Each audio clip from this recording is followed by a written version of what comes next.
Hey guys, Anthony 4x4 Diesel. We're going to take let's have a look at the kilometres first, right? Nearly 22,000 Ks on these tyres, and we're going to take a measurement to clear up the misconceptions and the misinformation, because that's why I do this. I'm just sick of people, all the misinformation. Those tyres are rubbish, 30,000 Ks and they're gone. So we've done a number of videos. You can check out our playlist. I think there's even one, there's Wheels and Tyres playlist, I think. But there's also one, it might even be BFG tyres or something like that. We like them, they're not for everybody. Different tyres for different... Hey, there was somebody today, what do you have? The Toyo Open Country, was it? And I drove that, they were quiet, but then, is that what they were? I'm trying to remember.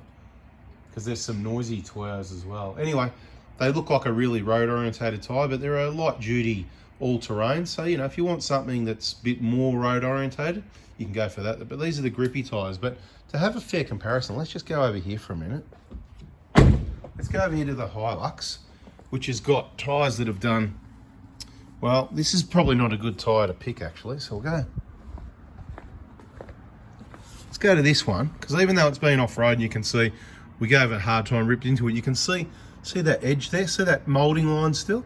So they've only done, I don't know, a few thousand kilometres, and that's still there. So that, what we can demonstrate with that is we can go, all right, you can see a new tyre's got 10 mil, right?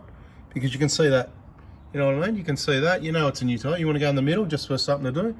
Right, let's just angle it up, get it all right, right, there it is, right, it's bottomed out. Let's say 10 mil. All right, quick video. Back over to the vehicle that's done 20,000 kilometres, no smoke and mirrors, it's just what it is. And we'll just see, because these have got 10,000 Ks to go according to a lot of people in the misinformation. But let's, hopefully the sunlight doesn't cause too many problems, but let's just stick that ruler in there. Oh, 9.5 mil. Yeah, maybe 9.5 mil. So you can expect to use about 1 millimetre every 20,000 Ks is the fact of the matter. And some people say, oh, you've over or underinflated, and well, that's why you could see the edge on the tyres and all this kind of crap. So what we're going to do, we're going to measure the middle as well, and we're going to go measure the front tyre as well, right? So let's have a good look around so people know what's what. Careful of that sunlight there. So maybe, get the angle right, kind of like, looks like about 9, yeah, oh, look, I'll give that 9 mil. So it's, we've used 1 millimetre in 22,000 kilometres. So, you know, fair's fair. Let's go and have a look at the front one, because admittedly, these ones were on the front for 20,000 Ks. So let's go and have a look at the ones that were on the back for 20,000 Ks and see what happened there, because fair's fair. And some people, you know, we're going off topic, but it's a good topic, isn't it? How often should you rotate your tyres? Some people do them every 5, some people want to do them every 10. For a big tyre that wears this slowly and this evenly, it's a waste of time doing it any more than every 20,000 for me, because it's going to go 20, 40, 60, 80, and then I'm going to get new tyres. So why would I want to go 5, 10, 15, 20, 25, 30, 35, 40? I'm just creating work for myself. It all equals the same result in the end, of course, unless you've got tyres that aren't going to last that long. So it's hard to get the ruler in there, actually, because of the angle of the dangle. So what are we going to do? We'll go, let's try and get a different angle. And I'm doing it without editing, so you can see there's no smoke and mirrors, there's no tricks. Oh, you know, can we even, I don't know if this is going to work. That makes it look bad, doesn't it? Hang on, how do we get in? That's not right. What's going on there? Oh, there's a, we're up on the extra high. Anyway, what is going on? I can't see what I'm doing down there. Awkwardness. Need to take a tyre off. Back over here, this will be easier. Right. Oh, mate, they're worn out, aren't they? What's going on down in that gap there? More wear than I thought, apparently. Yep, 9 millimetres again. Just trying to get that. Yep. If you sit it up on the edge of the, because the moulding it sort of goes, you have to be careful you're sitting it right. But look, visually,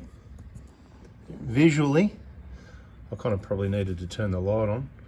But look, I don't know, I'm sure you can see more than what I can see in a big screen or something like that, but I'm seeing, I'm holding it flat, I've got my head down to the level like that, and I'm seeing 9 millimetres, right? So, needless to say, all arguments aside, I don't care what tyres you buy, I don't make money out of BFGs, I don't care, it's just what I like, because I use the vehicles off-road, where I want traction, I want reliability, strength, They've been around for years. They're not made in some countries that, you know, we don't like stuff made. You don't need to say any more than that. I want to support some of these things, but they are made in Thailand. That's right. A lot of people said, oh, since they went to Thailand, they're crap. And they're, well, 22,000 Ks and they've still got 9mm plus out of 10mm, okay? So you work it out. 20,000 Ks, a millimetre. That means 100,000 Ks you're going to have 5mm left. Maybe that's why they reduced the tread depth down, because they need to make more money. Like the packet of chips and the block of chocolate just gets smaller and smaller, right? That's what they do, yeah? Because it used to be, I think not that long ago, these were 11.8mm tread depth, right? A couple of years ago. I don't know, I've lost track of, you know, I can't remember. And I'm pretty sure that off-road tyres like this, whether it was this or Mickey Thompson's or Cooper's or whatever, I'm pretty sure they were close to 14mm tread depth. And it would be good if they were that, because they'd work better than 10mm. What are you doing with 10mm? Point is, right, there they are. That's real. That's what they really look like after going from Melbourne up to North Queensland, and from Melbourne on another trip up through the outback, through Northern Territory to Darwin and back. That's what they look like, right? Not as much dirt road as some of our other trips. That's why they sort of still look reasonable, but plenty of dirt road. These ones are off the front. The other thing I want to say is the other reason why they look decent, we'll go back to the, technically these are the back ones on the front. See, they're not ripped up. If you watch some of our other videos, you'll see the back tyres really ripped up. And we purposely did something for everybody, and that was to use the vehicle on dirt roads without the centre diff lock on. So it's always four-wheel drive, so that's all right. We're not cutting up the tracks or anything like that, but what we're doing, we're cutting up our rear tyres because there's more drive to the rear of the Prado than the front. So you've got this constant slipping of the back tyre, which is actually chewing it up. That's what we did on, if you look at our older videos, right? Check out the playlists, right? Check the subject, what you want to look at. You'll find it, or just search our channel, BFG, KO2. Minimal search words will find maximum results, and have a look at those videos. But this one, purposely with this set of tyres, I've made sure at least 90% of the time I've got that centre diff lock on, and you can see it looks after the tyres much more, because if you don't, I'll show you what it looks like when you're lazy with your centre diff lock. Right. That's what the tyres look like pretty quickly. Pretty chopped up, yeah? So you can get, you'll start looking a bit like that anyway with a lot of dirt roads and off-road, but a lot worse on the rear if you don't have your centre diff lock on. Right. Have a look over this side quickly before we call it a day, right?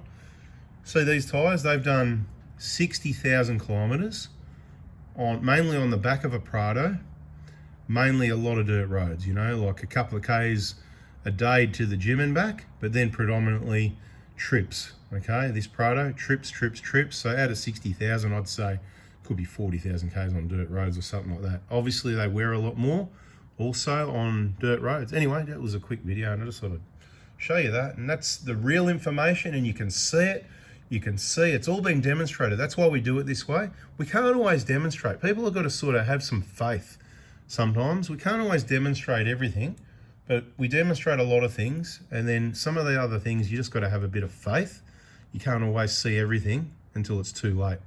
All right, thanks for watching. You know the deal. If you liked it, hit the like button, subscribe, turn the bell on. Bada bing. Catch you on the next one. See ya.